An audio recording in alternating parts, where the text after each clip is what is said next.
Assalamualaikum warahmatullahi wabarakatuh. Waalaikumsalam warahmatullahi wabarakatuh. Ketemu lagi bersama saya Sari Purwati dalam program Madura Talk, salah satu program yang wajib Tantretan pantengi di channel YouTube radarmadura.id. Pagi ini sangat spesial sekali, walaupun sebenarnya saya ada sedikit gangguan dengan suara saya, minta maaf sekali. Tapi hari ini super spesial sekali karena saya ingin mengenalkan Tantretan dengan salah seorang narasumber saya. Beliau adalah seorang perempuan inspiratif, pemimpin perempuan yang di tangannya kebijakan, pendidikan, kemajuan pendidikan sedang diperjuangkan hingga saat ini. Kita sapa langsung Rektor Universitas Madura, Dr. Insinyur Rizkina. Assalamualaikum warahmatullahi wabarakatuh, Ibu. Waalaikumsalam warahmatullahi wabarakatuh. Alhamdulillah, bagaimana kabarnya ini? Alhamdulillah baik. Pandemi begini, tapi Ibu tetap fresh. Sama, Mbak Sari juga. Ya, kondisinya memang mengharuskan kita untuk tetap fresh. Semangat. Iya, sebagai perempuan. Ini saya sangat spesial sekali Tantretan karena saya punya narasumber. Kalau biasanya ketemu sama narasumber laki-laki. Sekarang ketemu dengan perempuan yang kebetulan juga seorang pemimpin gitu. Bagaimana rasanya Ibu menjadi perempuan yang memiliki kewenangan penuh di bawahnya banyak sekali pasti kaum laki-laki. Iya, kalau saya sih mengalir ya. Kita dimanapun kita berada, kita dituntut seperti apa adanya, tidak memaksakan diri untuk sesuatu, dan apa yang bisa kita kerjakan, tapi yang tentunya kita punya program. Jadi saya sebagai rektor di Unira ini, perempuan ya, pertama kali? Iya. Rektor perempuan pertama? Iya, dan spesial sekali berarti. Kebetulan masa saya ini adalah, jadi sebelum saya ada satu periode dan satu periode lagi saya. Jadi selama 2 periode terakhir ini kita generasi yang awalnya dari bawah. Dan alhamdulillah saya dipercaya juga sebagai rektor. Itu pun juga bukan sesuatu hal. Tahun berapa itu? 2017. Bukan sesuatu hal yang saya pikir simsalabim ya, karena saya bekerja di Unira itu mulai 83 akhir. Sebagai? Mulai jadi dosen. Dosen.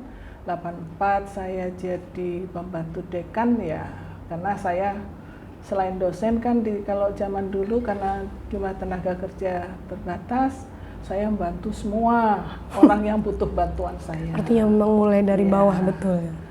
Sampai saya sekarang ini akhirnya dipercaya. Jadi dari pembantu dekan, jadi kepala biro akademik sama kemahasiswaan, terus balik jadi dekan fakultas, dan yang paling lama jabatan saya adalah sebagai dekan fakultas. Menjadi rektor perempuan waktu itu, kepikiran nggak sih Ibu akhirnya duduk di Unira sebagai rektor? Kalau saya nggak punya target ke sana. Saya hanya melaksanakan apa yang harus saya laksanakan. Dan terus terang, tadi Mbak Sari tanya, kalau saya ini duduk di sini gimana sih rasanya, Bu? Nggak ada, saya nggak punya beban. Padahal di bawah menunggu sekali kebijakan Ibu gitu yang baru. Saya kerjakan apa yang harus saya kerjakan gitu aja. Dan kalau saya ada kesulitan, saya ajak ngomong semuanya. Karena saya nggak mau jadi pemimpin yang otoriter. Kita kan perempuan ya, perempuan itu sifatnya kan keibuan. Iya. Saya, itu yang diterapkan Ibu juga. Saya ngomong. Dan kebetulan saya terbiasa seperti itu karena saya anak tertua. Jadi saya anak tertua, dan semuanya itu kuncinya satu, kita memilih contoh. Teladan. Kalau teladan yang kita lakukan itu benar, kan teladan ada teladan jelek ya. Nggak selamanya teladan itu bagus. Jadi saya memberi teladan sama adik-adik. Demikian juga kepada teman-teman. Seandainya mereka dengan melihat keteladanan yang saya berikan itu tidak tersentuh, maksudnya tidak tergerak hatinya, ya kita nanti sambil lalu sentil. Gitu. Ibu Kiki ini konon katanya dikenal orang yang tidak banyak bicara tapi disiplin sekali. Enggak juga sih, saya enggak disiplin. Terus terang saya SKS kok. Apa itu SKS? Sistem keputusan malam. Ya terus terang saya kalau punya target, saya memang berharap target saya tercapai. Tapi saya juga punya perencanaan. Jadi kalaupun saya agak santai, yang penting target saya tercapai. Jadi nggak terus getu gitu kayak orang, kalau orang anu kan selalu apa ya, memaksakan diri gitu. Enggak. Kalau saya merasa nggak mampu, nggak saya paksakan. Karena hidup itu kalau dipaksakan sakit. Tapi tetap program-program yang ya, Ibu anukan kan apa ya, di mana itu ada kemauan dan kita usaha, pasti kita bisa. Iya, Ibu ini kan memimpin sudah 3 tahun. 3 tahun, iya, rektor. Tapi selama itu kan saya juga mimpin, dia punya anak buah. Iya, menjadi rektor selama 3 tahun ini dihadapkan dengan kondisi yang jauh berbeda. Kita kalau biasa pemimpin pada masa-masa biasanya mungkin bisa gitu, tapi di tengah pandemi COVID-19 ya, banyak pasti ada perubahan-perubahan. Apa yang dirasakan? Ya terus terang pada semester kemarin tentunya. Itu ngawalinya pada saat itu Indonesia, kami masuk semester genap itu pada bulan Maret.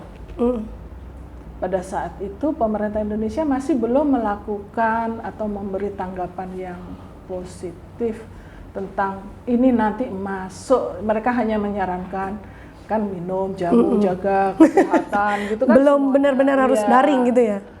Terus akhirnya setelah betul-betul wabah ini muncul dan masif, baru pemerintah membuat aturan-aturan dan menyebabkan kita perguruan tinggi juga mau nggak mau kayak orang kaget serta merta harus merubah pola pembelajaran. Jadi pada saat itu kami sudah kuliah, ada yang baru harusnya minggu kedua ini. Jadi kalau nggak salah kami berlakukan itu hari Selasa. Jadi minggu kedua Selasa. Jadi banyak teman-teman yang belum sempat menyiapkan diri untuk kegiatan seperti itu.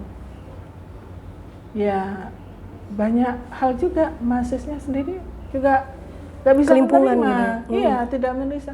Loh Bu, saya ini sekolah bukan untuk sekolah lewat daring, Bu. Saya harus tetap muka gitu. Tetap muka. Saya nggak ngerti kalau lewat daring, nggak puas memang. Tapi yang terus terang ya, memang beda jauh sih cara pembelajaran daring sama pembelajaran tatap muka. Terus terang dalam hal attitude, kemudian kepribadian, kan kita ingin selain mengajar itu dosen kan punya kewajiban membangun kepribadian. Iya. Nah kalau dalam daring itu kan nggak bisa. Iya. Dan itu yang agak hilang. Iya, itu kan mengapa saya bilang selama 3 tahun ini tentu hal baru memimpin di tengah pandemi. Memang semua akan jadi jelek gitu. Saya bisa membayangkan. Akhirnya saya terapkan itu. Jadi saya buat kebijakan.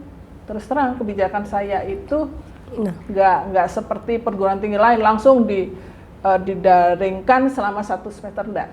Saya masih punya pikiran semoga COVID itu pergi, berlalu. Semoga COVID itu. Jadi saya bikin kebijakan itu daring itu 2 minggu sekali saya evaluasi, 2 minggu sekali. Habis itu sebulan sekali. Jadi namanya surat keputusan, surat edaran rektor tentang COVID ini sampai 5 kali kalau nggak salah. Karena saya berharap ada perubahan. Dan di sisi lain mahasiswa akhirnya nuntut, Bu, terakhir ini keluarga saya kesulitan, banyak masyarakat. Itu kendala-kendalanya? Iya, banyak keluarga kami yang pulang dari rantau, enggak bawa uang, gitu ya. Yang dari Malaysia itu kan banyak balik sini enggak bawa uang. Terus ada lagi sekarang semua sulit Bu, saya ada yang tidak dapat pekerjaan ataupun semua, pokoknya kesulitan ekonomi lah intinya. Dari kendala-kendala itu? Kendala-kendala itu kami akhirnya buat kebijakan. Jadi pada bulan Juni, Juli, Agustus kami memberi kebijakan mereka hanya dapat potongan SPP 25%. Itu dari SPP bulan Juni, Juli, Agustus, dengan harapan itu merupakan kiprah Unira ke masyarakat, dalam hal ini juga mahasiswa. Kemudian di satu sisi juga kita melakukan kegiatan bakti sosial ya, membagikan sembako kepada masyarakat yang terdampak, terutama yang tidak punya penghasilan, yang alhamdulillah kita sumbangan, itu bukan dari kas Unira, kita sumbangan pribadi-pribadi yang ada di Unira, dari yayasan sampai semua dosen, kita kerjakan bersama, kita distribusikan bersama di semua wilayah yang memerlukan, dan alhamdulillah itu juga memberi rasa sosial kita, untuk menggugah rasa sosial dari teman-teman semua, empati daripada teman-teman Unira. Itu terobosan di bidang akademik. Salah satunya. Kemudian untuk terobosan-terobosan lainnya, bantuan pemotongan biaya juga 25% dari UAS, ujian UAS, uang UAS itu juga. Nah, itu dalam periode kemarin ya. Dalam pembelajaran yang kami lakukan selama semester kemarin itu juga daring. Ini kan akan berlangsung sampai akhir tahun. Semoga semester ini semoga berakhir. Tapi di semester yang kemarin itu karena hal itu terjadi mendadak. Mahasiswa nggak siap, dosen nggak siap. Kami memberi kebijakan, mahasiswa yang nggak ikut, yang penting dia maksudnya nggak rajin, nggak seperti yang itu seharusnya tatap muka, kita masih beri kelonggaran. Yang penting dia masuk, pernah mengikuti kegiatan perkuliahan itu, kami persilahkan. Kalau tatap muka kan nggak boleh, langsung nggak dilulusin. Kalau sekarang masih kita tolerir. Yang penting dia ikut beberapa kali. Bu Kiki, selama kepemimpinan Bu Kiki, pasti di awal ketika Ibu mendapatkan amanah sebagai rektor, ada beberapa visi dan misi yang ingin dicapai. Iya. Sejauh ini, apa yang sudah dilakukan dan apa yang belum dilakukan? Yang pertama, visi saya itu yang paling utama, karena Unira ini salah satu perguruan tinggi yang tertua di Madura ya. Saya berharap kita ini harus memiliki status yang baik. Jadi artinya ketentuan pemerintah yang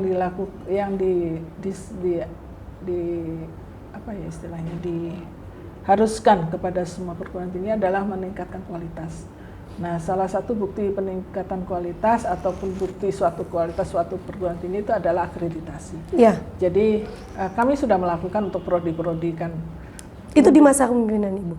Ya, itu sudah lama kalau prodi-prodi. Di masa saya, target saya, dalam misi saya itu adalah mengegulkan ya akreditasi institusi. Dan alhamdulillah tercapai. 2019, jadi setelah 2 tahun ya. Iya. Menjelang 2 tahun, tahun kedua. Alhamdulillah sudah tercapai EPT-nya. Alhamdulillah Unira akreditasi institusinya B, dan nanti berlanjut sampai 2024. Jadi dengan dasar itu saya memberikan motivasi juga, karena dengan akreditasi ini banyak hal yang bisa kita lakukan. Jadi dosen-dosen bisa melakukan pengabdian yang lebih baik, ataupun raihan untuk hibah-hibah penelitian yang lebih besar. itu bisa dilakukan, dan tapi ada bebannya juga. Oh iya. Bebannya Apa itu? selain itu, kalau kita bisa meraih sesuatu kan kita bisa Iya. mempertahankan. Kita harus menunjukkan aktivitas kita, menunjukkan kinerja kita yang lebih baik. Dan itu adalah satu misi saya yang berikutnya. Jadi saya ingin mengajak keluarga besar Unira ini untuk, terutama yang untuk dosen dan tenaga pendidikan, itu untuk rajin, aktif, kemudian menunjukkan kinerja yang baik. Jadi terus terang saya memang kalau sangat parah, saya beri sanksi. Wow, itu mungkin yang dibilang ibu sangat disiplin gitu. Saya terpaksa harus ngasih sanksi, Iya. tapi ada lagi yang memang masih saya beri peringatan. Tapi saya terus terang, saya kasih tanda siapa-siapa ya. Artinya dimonitor betul ya. Iya. Oh ini yang tidak loyal, ini yang loyal. Jadi maksud saya kalau seperti itu kan memang hal yang perlu kita catat, karena ke depan itu kita wajib untuk mengevaluasi kinerja. Jadi kinerja kita itu kadang-kadang terhambat di satu sisi. Itu kenapa? Itu kan harus kita evaluasi. Jadi dalam proses saya bekerja ini kan saya punya rencana strategis Universitas Madura yang itu diterapkan tiap tahun dan dibentuk dalam bentuk rencana operasional ya, dan itu dievaluasi juga tiap tahunnya. Dan dari capaian-capaian yang saya rencanakan itu alhamdulillah sangat didukung oleh teman-teman semua. Jadi teman-teman mengikuti itu semua. Jadi masing-masing unit juga bikin renstra, bikin rencana renov dari masing-masing. Iya. Jadi ini gayung bersambut. Iya. Kalau kita bicara tentang kualitas perguruan tinggi itu tidak lepas dari sarana dan prasarana. Iya. Apa yang sudah ibu lakukan untuk bisa mendukung sarana dan prasarana di Unira? Alhamdulillah ya. Kami di Unira, jadi tahun pertama saya menjadi rektor ya, yang menjadi tuntutan mahasiswa itu adalah fasilitas tentunya. Betul. Ya. Jadi kami dengan bantuan yayasan, dukungan yayasan dari Universitas Madura ini, alhamdulillah kami bisa mewujudkan sarana olahraga. Oh ya? Ya, jadi dari basket, futsal, sampai volley dan panjat tebing itu sudah terpenuhi. Iya. Nah, itu tahun pertama. Tahun kedua, kebutuhan mahasiswa untuk mendapatkan tempat kayak jajan gitu, pusat jajan yang bagus, yang seperti kampus-kampus yang lain lah gitu. Kami menyiapkan tahun kedua itu food court. Oh. Yang ada di pojok sana itu. Iya. Sayangnya sekarang pandemi. Iya. Jadi sejak Februari tahun ini ya. Tahun ini. Sejak itu ditutup. Sudah tutup. Nggak boleh. Tapi food court itu ibu yang itu ya memang zaman saya.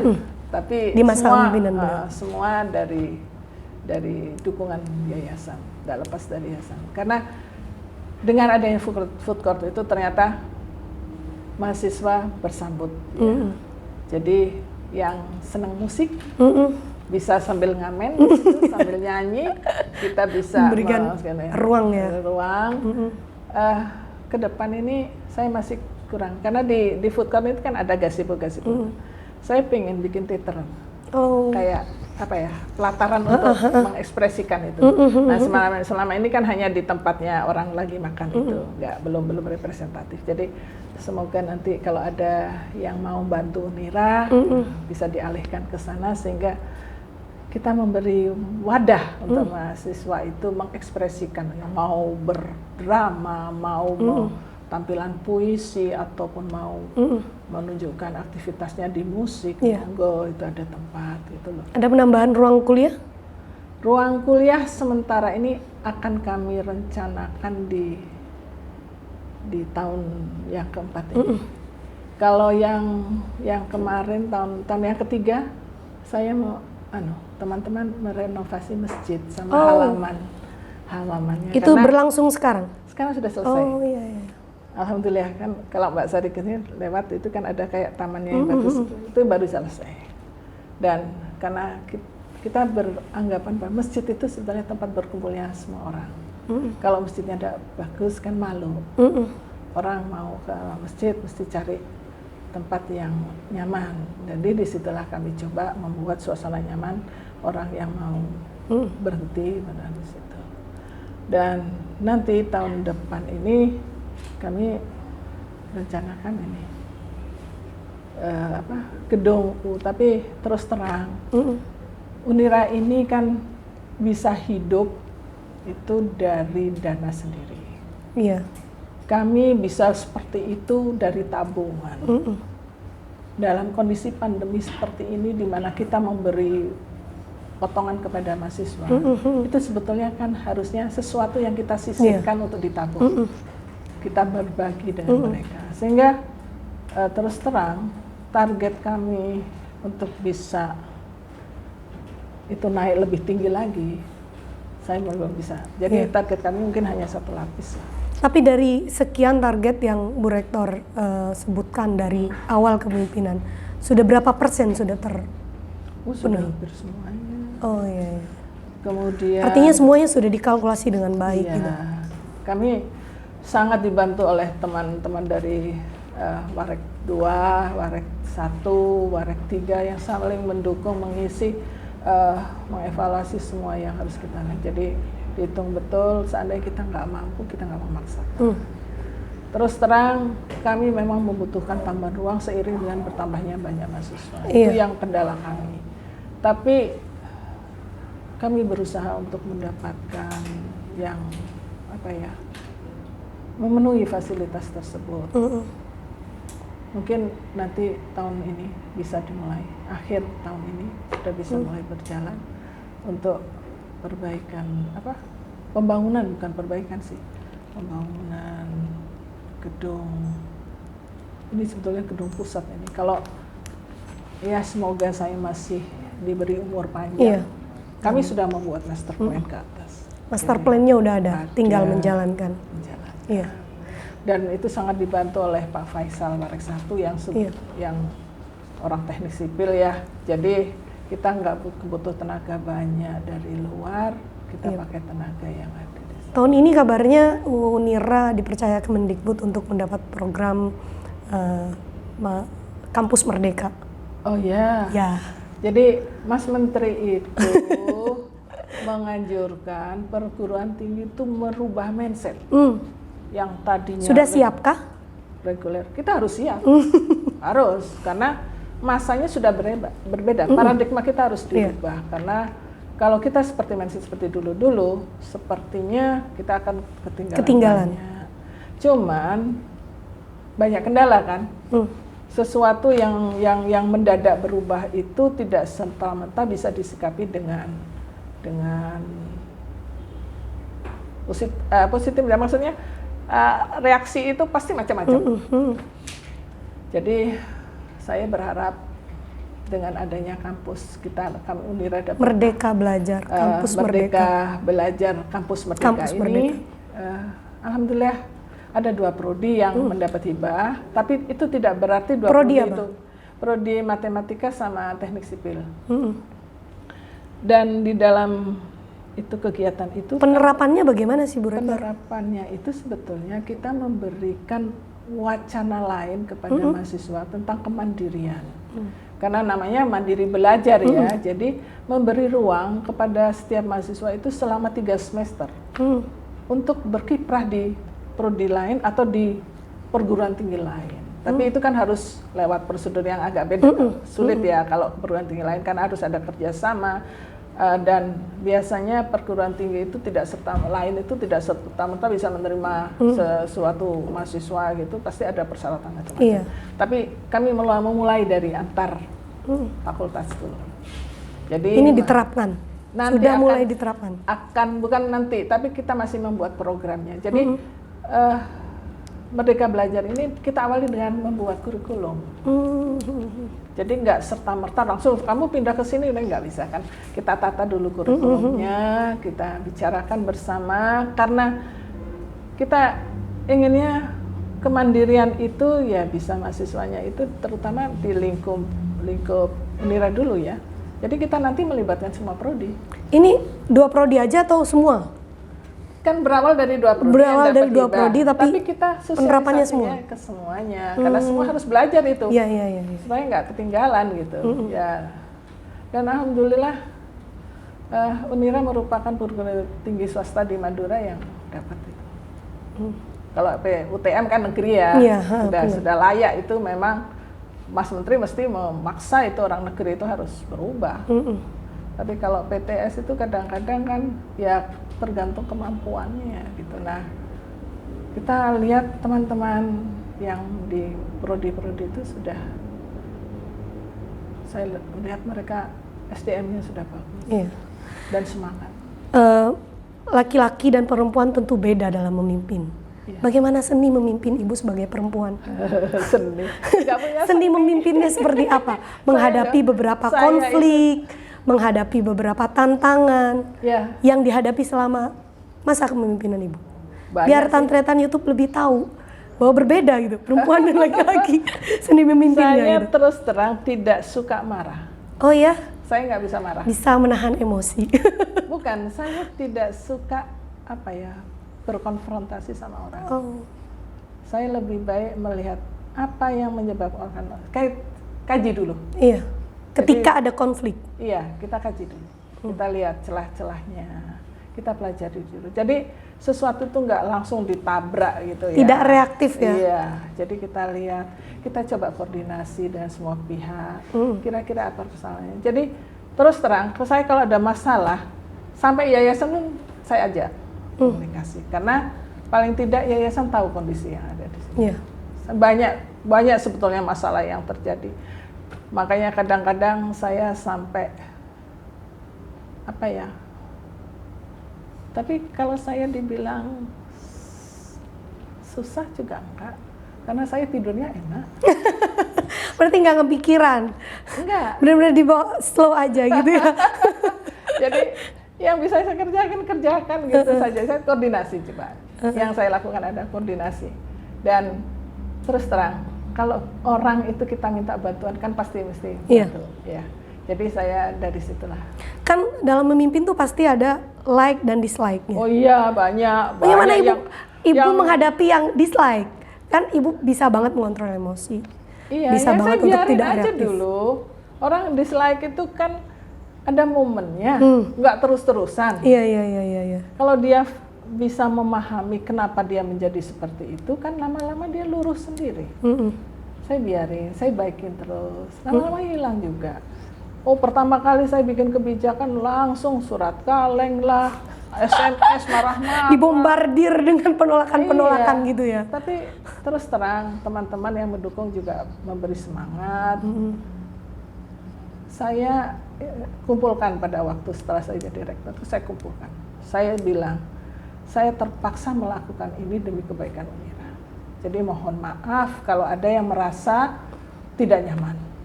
Tapi tidak berarti saya meminggirkan mereka, tidak. Tapi mohon dipahami bahwa kita ini paradigma kita ke depan itu tuntutannya lebih besar, dan kalau kita masih stagnan seperti ini, kita nggak bisa merubah mindset, ya kita ketinggalan. Jadi kalau merasa dirinya belum bisa merubah mindset, ya mohon maaf dengan sangat terpaksa, ya silahkan minggir gitu. Jadi prinsip saya seperti itu, meskipun saya sendiri adalah orang tua, maksudnya sudah produk lama ya, yang ya gaptek lah iyalah gitu, kemudian yang pemikirannya masih menyadari lah, itu ya. Saya nyadar, tapi semua harus berubah. Tuh. Jadi kalau ada yang ngasih kritik saya, terus jalan keluarnya apa? Saya tanya. Jadi saya nggak menutup diri. Tetapi kalau saya dipaksa untuk dipush untuk sesuatu yang menurut hati nurani saya nggak pas, saya langsung marah. Nggak usah.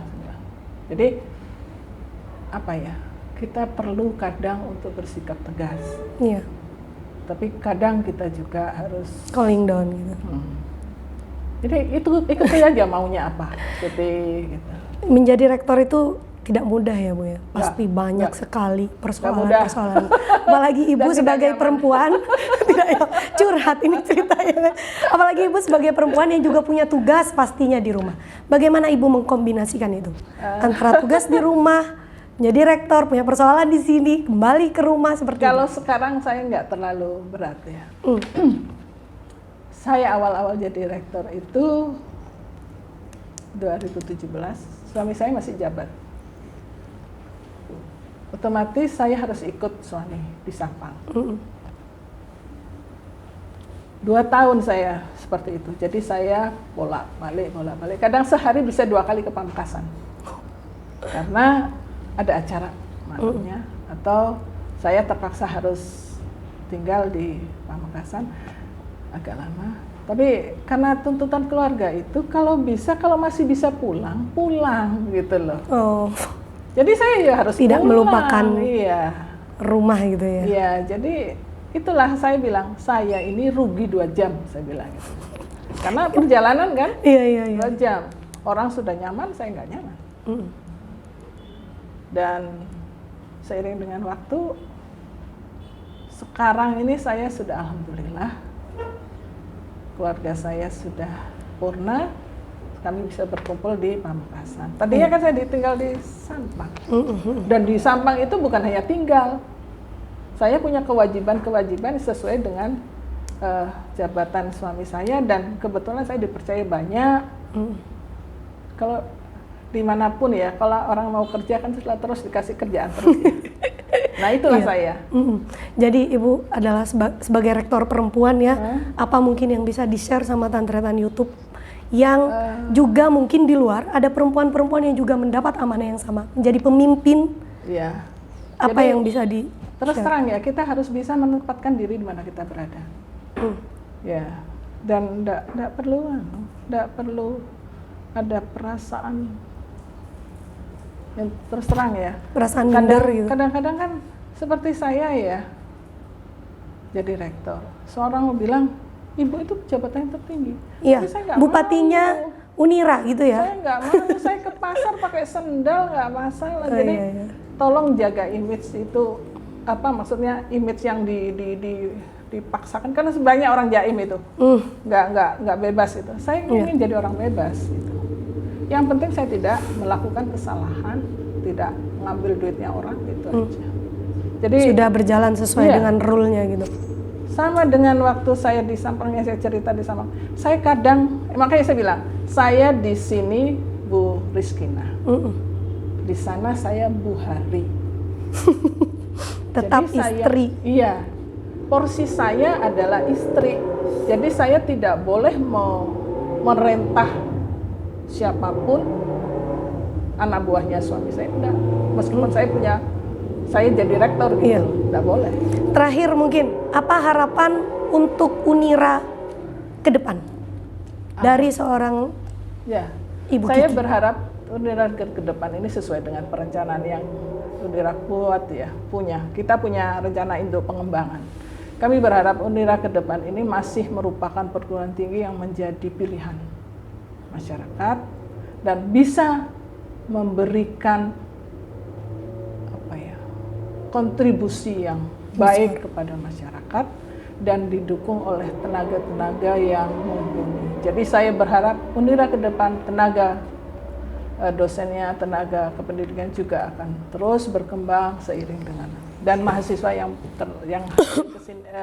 yang bisa hadir atau yang mengikuti perkuliahan di Unira juga akan semakin banyak.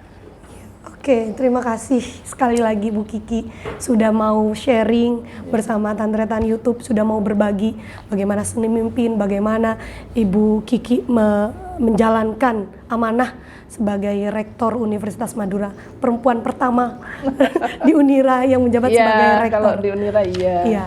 Dan tahun depan ini sudah purna. Iya. Ya, jadi sekian dulu Tantretan bincang santai kita dalam Madura Talk bersama Rektor Universitas Madura. Jangan lupa untuk like, share, komen, dan subscribe channel YouTube radarmadura.id. Ketemu lagi bersama saya Sari Purwati di Madura Talk edisi selanjutnya. Begitu saja ya Bu. Iya. Wassalamualaikum warahmatullahi wabarakatuh.